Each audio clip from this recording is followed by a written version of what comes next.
Evening అయితే చాలు పిల్లలకి ఏదో ఒక స్నాక్ చేయాల్సిందే. ఓపిక లేదు, డబ్బులు ఇచ్చేద్దాం అనుకున్న టైంలో డబ్బులు ఇచ్చామే అనుకోండి, ఇంక షాప్‌కెళ్ళి బింగోలని, లేస్‌లని తింటూ ఉంటారు. అసలే ఈ మధ్య టీనేజ్ అమ్మాయిలకి ఏదో ఒకటి పీసీఓడీ, పీసీఓఎస్ అని ఆల్రెడీ లాస్ట్ వీడియోలో కూడా చెప్పాను కదా! అస్సలు బయట ఫుడ్ అసలు పెట్టనేయకూడదు.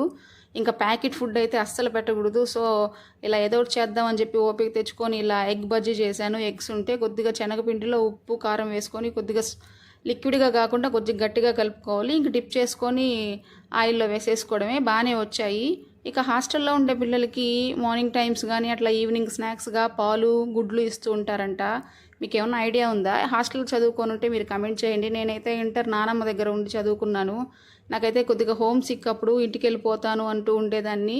సో, అప్పుడప్పుడు అమ్మ, నాన్న వచ్చి చూసిపోతూ ఉండేవాళ్ళు. సరిగ్గా ఫుడ్ కూడా తినేదాన్ని కాదు నేను ఆ టైంలో. ఎందుకంటే చెప్పేదాన్ని కదా హోమ్ సిక్ అని. ఫస్ట్ వాయికి ఇలా కొద్దిగా నల్లగా వచ్చాయి. పక్కన ఎవరో కొంచెం మాట్లాడిచ్చేసరికి సెకండ్ వాయి ఓకే. మీరైతే